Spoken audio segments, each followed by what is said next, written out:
Benedicto XVI. Últimas conversaciones con Peter Seward. 13. Viajes y encuentros.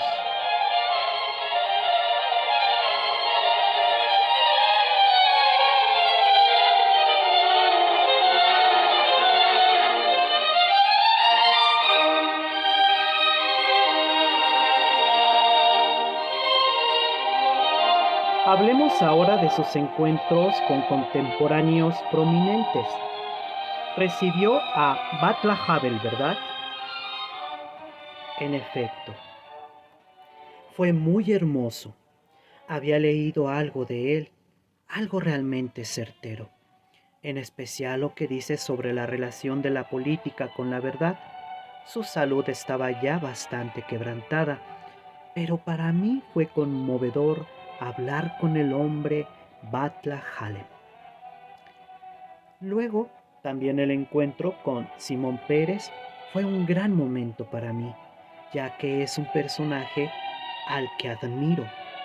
Todos sabemos cómo murió su padre y que él, pese a ello, haya logrado mantenerse interiormente tan bondadoso y abierto, con un humanitarismo y una apertura tan limpios.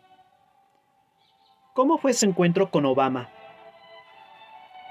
Un gran político, por supuesto, que sabe qué hay que hacer para alcanzar éxito y que tiene algunas ideas que no podemos compartir. Pero conmigo no fue solo un estratega, sino también una persona reflexiva. Pude notar que buscaba el encuentro personal y que escuchaba. Y algo análogo valdría también para Michelle Bachelet, la presidenta de Chile. Es atea, marxista, por lo que hay muchas cosas en las que no estamos de acuerdo, pero de algún modo percibí en ella una voluntad ética básica, cercana a lo cristiano. Mantuvimos una sugestiva conversación. En general, fue impresionante conocer a estas personas, no solo desde su lado político-táctico. Se trata de personas que, si bien están muy lejos de nosotros, tratan de ver lo correcto. Usted habla gustosamente con agnósticos, con ateos confesos, con izquierdistas. Sí, sí, claro. De algún modo forma parte de mi tarea. Pero solo lo hago a gusto si hablan y reflexionan con sinceridad. Por supuesto, también hay fanáticos, que son meros funcionarios de su causa y se limitan a repetir sus eslóganes funcionariales. Pero sí son personas a las que se les nota que en algún rincón de su alma tienen desasosiego interior. ¿Le ha visitado alguna vez Jung Habama, con quien en un acto en Múnich mantuvo un debate filosófico que se ha hecho célebre? Ya no lo he vuelto a ver. En una ocasión me envió durante uno de sus viajes una tarjeta postal y de algún modo ha quedado una pequeña vinculación. ¿Cómo fue el encuentro con Putin? Interesante. Hablamos en alemán, porque lo domina perfectamente. No profundizamos mucho, pero creo que él, un hombre ávido de poder, por supuesto, está de algún modo convencido de la necesidad de la fe. Es un realista. Veo cómo está sufriendo Rusia a causa del desmoronamiento de la moral. También como patriota, como alguien que quiere volver a ser de Rusia una gran potencia. Ve que la destrucción del cristianismo amenaza con arruinar a Rusia. El ser humano necesita a Dios. Eso lo percibe él con toda claridad y a buen seguro también está convencido de ello en su interior. Recientemente, cuando entregó al Papa, el Papa Francisco, el ícono, incluso primero se hizo la señal de la cruz y luego besó la imagen. Con quien evidentemente se entendía muy bien era con Giorgio Napolitano, a la sazón presidente de la República Italiana, un antiguo comunista. En efecto, una verdadera amistad. Ya antes había tenido gran amistad con Francesco Cossiga, presidente de la República Italiana entre 1985 y 1992, así como con Carlo Azeglio Ciampi, presidente de la República Italiana entre 1999 y 2006. Napolitano es un hombre al que le preocupa el derecho y la justicia, el bien, no el éxito de su partido. Nos entendemos realmente bien. También me ha visitado estando ya aquí, en el monasterio. ¿Cuál fue el más delicado de sus viajes? La visita más delicada fue quizás la que hice a Turquía. Todavía estaba en el ambiente toda esa polvareda suscitada por la conferencia de Ratisbona. Por eso, al principio, Erdogan no quería recibirme, pero poco a poco fue mejorando el clima, de manera que al final hubo un verdadero entendimiento. No obstante, al principio la situación era delicada y le estoy muy agradecido al buen Dios de que de algún modo se abrieran los corazones por ambas partes. 18 de abril del 2008, pronuncia ante la Asamblea General de Naciones Unidas en Nueva York un discurso que se hará famoso.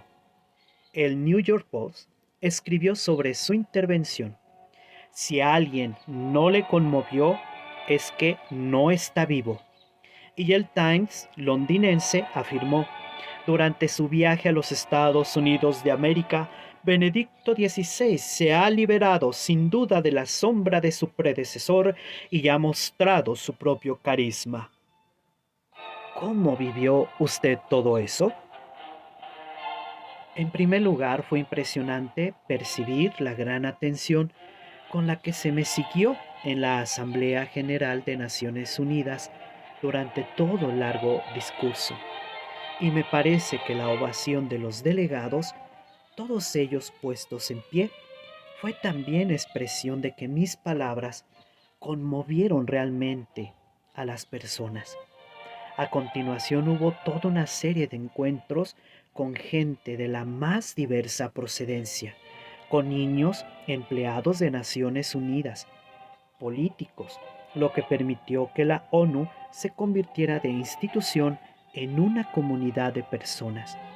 Dejó de ser para mí mi mero anonimato e institución y se me presentó en personas a las que les agradaba que el Papa estuviera allí, que hubiera ido a la ONU, que hablara con ellas.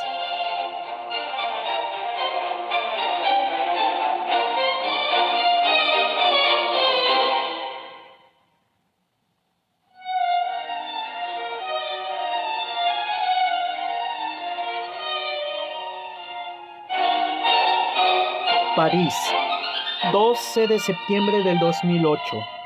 La intervención en la capital francesa fue para usted como jugar en casa.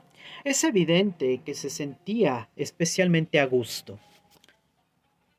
Debo reconocer que sí, me encanta la cultura francesa y de algún modo estoy como en casa. Fue realmente bonito, ya solo la gran misa en la plaza que hay delante del Palacio de los Inválidos, unas 200,000 personas. Algo que nadie creía posible. El encuentro en la academia, donde compartíamos un rato sencillamente como amigos, también fue conmovedor. Luego, la reunión en el Colegio de los Bernardinos, en la que estuvieron presentes asimismo los antiguos presidentes de la República. Villisca me conocía ya y me había visitado en una ocasión, después de nuestro primer encuentro. Puse de relieve las contribuciones que he realizado desde la tradición teológica francesa, por lo que el contacto intelectual estuvo presente, por así decirlo, desde mi propio interior. París. Allí debieron de aflorarle numerosos recuerdos. Aunque yo no he estado allí con tanta frecuencia como la gente cree, la primera vez fue en 1954, con ocasión de un gran congreso sobre San Agustín. Ese fue mi primer gran viaje al extranjero. El principal recuerdo que me queda es el de haber entrado allí, en el gran mundo de la conciencia y ciencia internacional, y en el específico mundo intelectual francés. Pasemos a una visita difícil, aunque se tratara de una visita a casa. Berlín, septiembre del 2010. Supongo que este viaje representó para usted un reto especial. A buen seguro, ya solamente por el hecho de que Berlín sigue siendo ajeno en muchos sentidos a la tradición católica y es expresión de un mundo protestante en el que lo católico está presente e incluso es vivido, pero resulta de algún modo marginal. Romano Guardini, en las cartas que escribió al párroco Deiser, edificada por Bárbara Geol-Farkowitz, describe de manera fascinante cómo en Berlín el poder de la cultura profana y la pobreza de lo católico frente a ello lo abatió y sacudió incluso físicamente. Es cierto que esta fue una primera impresión que poco a poco se corrigió en alguna medida, pero la experiencia básica se confirmaría hoy. Así estaba claro que no cabía esperar que en Berlín las cosas fueran como en Madrid, o como en Londres, o Edimburgo. Estas últimas tampoco son ciudades católicas, pero la opinión pública es, en cierto modo, distinta. Una opinión pública que justo un año antes había recibido con entusiasmo al Papa durante su visita. No cabe duda de que Berlín es una ciudad fría en este sentido. Por otra parte, los católicos mostraron también que se alegran y que asimismo hay muchos de ellos en Berlín. La Eucaristía en el Estadio Olímpico fue en verdad impresionante. ¿Estaba usted preparando para el caso de que ocurriera algo que no le gustara? Existía ese peligro. Todos sabemos que cuando el Papa Juan Pablo II visitó la ciudad, se produjeron altercados muy desagradables. No me refiero ahora a protestas en la calle, sino a los representantes de la sociedad, de la política. El presidente de la República, el señor Gove, había reclamado ya en sus palabras de bienvenida la modificación de algunos principios católicos. Con eso había que contar. En ese sentido, todo ello no me sorprendió ni consternó. Fue muy conmovedor el interés que se percibía en el ambiente durante mi discurso en el Parlamento, en el Bundestag. La atención con que se seguían mis palabras era tal que se habría podido oír caer un alfiler, y se notaba en aquello no se debía solo a la cortesía, sino que los parlamentarios estaban escuchando con verdadera disposición interior. Ese fue para mí un momento significativo. En su gran discurso en Friburgo reclamó usted una desmundanización de la Iglesia, necesaria para que la fe pueda volver a desplegar sus principios activos. Con ello no se refería aún alejamiento de los hombres de la caridad cristiana, ni a un abandono del compromiso social y político, sino al alejamiento del poder, del dinero, de las falsas apariencias, del engaño y el autoengaño. El discurso se malinterpretó reiteradamente, en parte de forma de tal todo deliberada, incluso por miembros de la Iglesia. ¿Cómo pudo pasar esto? El término desmundanización le resulta por lo visto muy extraño a la gente. De allí que quizá no fuera del todo acertado colocarlo de ese modo en primer plano, pero creo que el contenido de la afirmación era suficientemente claro y que quien quiso entenderla, la entendió. Era una afirmación revolucionaria, en efecto. Se trataba de seguir ofreciendo resistencia, de resultar incómodos, de no adaptarse, de volver a mostrar que el cristianismo lleva asociada una cosmovisión específica que trasciende con mucho todo lo vinculado con una visión del mundo puramente mundana y materialista, e incluye el misterio de la vida eterna. Lo que usted pedía era una nueva veracidad y la autenticidad de la vida cristiana, o sea, la verdadera y decisiva reforma de la Iglesia, algo que ahora al Papa Francisco evidentemente se le entiende muy bien. Exacto. Ahí se da una diferencia. Y ahora sobre la cuestión del impuesto eclesiástico en Alemania. Si hubiera dependido únicamente de usted, ¿lo habría modificado? De hecho, tengo grandes dudas de que el sistema de impuestos eclesiásticos, tal como hoy existe, sea adecuado. Con ello no pretendo cuestionar la existencia de un impuesto eclesiástico como tal. Lo que, en mi opinión, no resulta sostenible es la excomunión automática de quienes no lo pagan.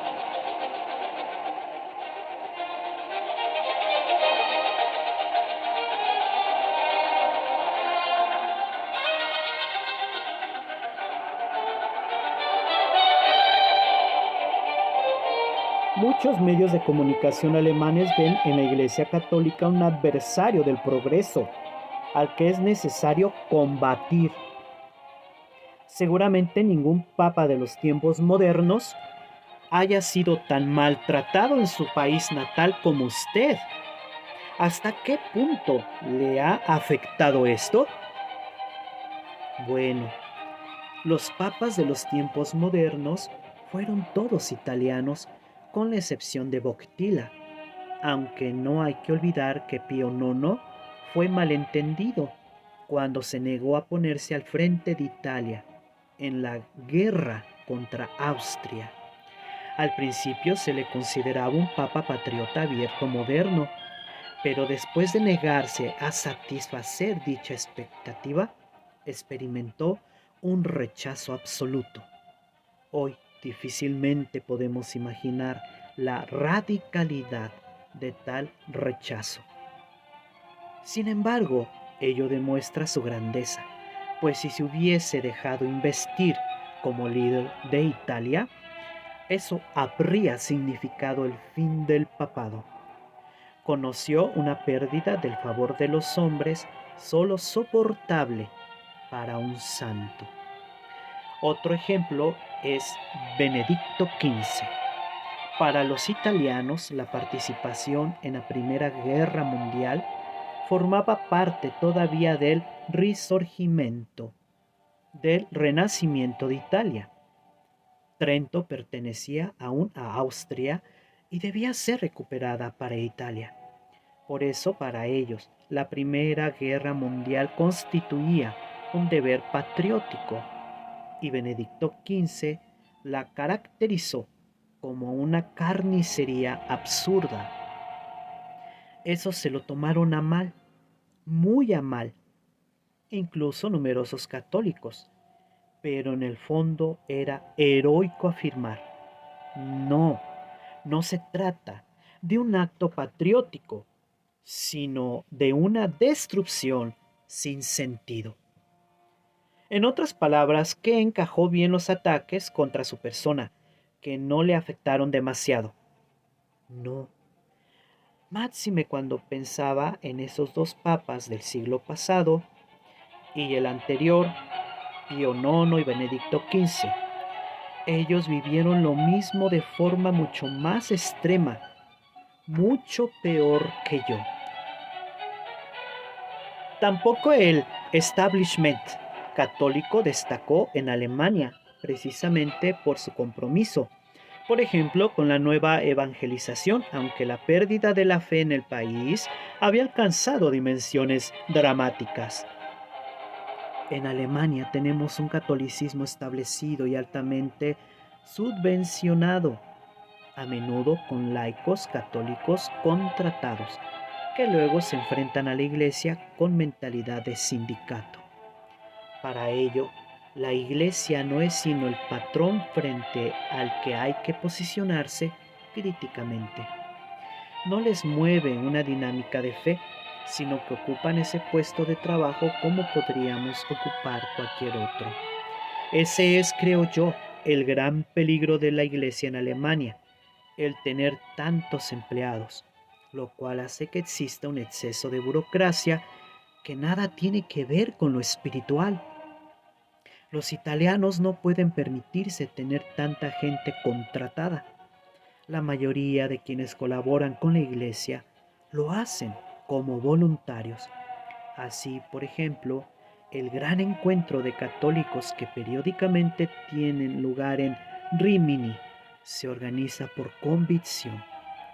Todo cuanto hay que hacer para preparar los pabellones y que todo funcione bien, lo llevan a cabo voluntarios de manera gratuita. Es una situación muy distinta. ¿Y qué genera otra conciencia? Por supuesto, me entristece la situación que se vive en Alemania, este exceso de dinero que luego, sin embargo, siempre resulta insuficiente, y la amargura que ello engendra, la malevolencia que existe en los círculos de intelectuales alemanes. ¿Cuán grande fue la decepción que le causó su visita a Alemania? Según mi propia valoración de la visita, el término decepción no es el adecuado. Era consciente, por supuesto, de que las fuerzas del catolicismo establecido no iban a estar de acuerdo con el contenido de mis palabras. Pero, por otra parte, mi discurso hizo reflexionar, inspiró y alentó a fuerzas que permanecían calladas en la iglesia. Es del todo normal que tales consideraciones susciten un eco diverso. Lo esencial es la actitud reflexiva y la disposición a la verdadera renovación. La Habana, 28 de marzo de 2012. Después de visitar México, está usted en Cuba. ¿Qué recuerdo guarda de su llegada a La Habana? Sé, por supuesto, que todo fue dispuesto por el aparato, la gran artillería, las salvas de honor, etc. Pero de algún modo también percibí en el jefe de Estado un reconocimiento del papado y del papa, de la iglesia y del cristianismo, que permite albergar cierta esperanza. Yo había propuesto que también en Cuba se declarara festivo el Viernes Santo. La respuesta de Raúl Castro fue: en sí, eso tan solo es posible con la aprobación del Consejo de Estado, pero excepcionalmente puedo declararlo festivo este año. Luego lo pasamos por el Consejo de Estado y ya lo será para siempre. Y así ocurrió. Me dio la impresión de que para él era importante alejarse sin rupturas de la rígida teoría marxista, conservando la autoridad del Estado, pero incrementando la apertura al cristianismo. Y con ello crece también la libertad. ¿Qué impresión le dejó su encuentro con Fidel Castro? En cierto modo fue conmovedor. Él es, claro, un hombre ya mayor y enfermo, pero sigue estando muy lúcido y conserva asimismo cierta vitalidad. No creo que en conjunto abandone la estructura intelectual en la que creció. Aún así, es consciente de que las sacudidas experimentadas últimamente por nuestro mundo ha hecho que sobre todo la pregunta religiosa se plantee de nuevo. Me pidió que le enviara algunos libros. ¿Lo hizo? Le envié la introducción al cristianismo y algún otro texto. No es el tipo de persona de la que deba esperarse a estas alturas una gran conversión, pero sí un hombre que ve que las cosas han evolucionado de modo distinto de como él esperaba, que deba repensar y cuestionar todo.